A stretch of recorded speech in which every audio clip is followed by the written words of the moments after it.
2009 সালে বাংলাদেশ জামায়াতে ইসলামের নিবন্ধন চ্যালেঞ্জ করে রিট করা হয় আদালতে। রিট দায়ের করেন তরিকত ফেডারেশনের সে সময়কার সেক্রেটারি জেনারেল সৈয়দ রেজাউল হক চাঁদপুরি, জাকের পার্টির মহাসচিব মুন্সি আব্দুল লতিফ এবং সম্মিলিত সাংস্কৃতিক জোটের প্রেসিডেন্ট মাওলানা জিয়াউল হাসান সহ 25 জন। পরবর্তীতে 2013 সালের 1 আগস্ট বিচারপতি এম ইনায়েতুর রহিম ও বিচারপতি কাজী রেজাউল হকের বেঞ্চ দলটির নিবন্ধন অবৈধ ও বাতিল ঘোষণা করে রায় দেন। সবশেষ 2018 সালের অক্টোবরে জামায়াতে ইসলামের নিবন্ধন বাতিলের প্রজ্ঞাপন জারি করে তৎকালীন নির্বাচন কমিশন।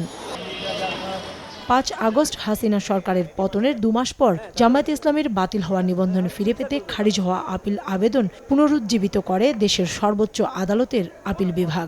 ফলে নিবন্ধন ও দলীয় প্রতীক দাঁড়িপাল্লা ফিরে পেতে জামায়াতের আইনি লড়াইয়ের পথ খুলে যায়। চলতি বছরের মার্চে নিবন্ধন ফিরে পেতে শুরু হয় আপিল শুনানি। জামায়াতের পজিশনে অনেক পলিটিক্যাল পার্টি ছিল যাদের রিভাইজড কনস্টিটিউশন জমা দেওয়া হয়েছে দেরি করে। একটা পলিটিক্যাল পার্টিকে ইলেকশন করতে প্রিভেন্ট করাটা সেটা হচ্ছে অ্যান্টি ডেমোক্রেটিক। ডেমোক্রেসি হচ্ছে আমাদের সংবিধানের একটা বেসিক পিলার, এবং আরেকটা জিনিস হচ্ছে ফ্রিডম অফ এক্সপ্রেশন, এটার ওপরই পন্থী।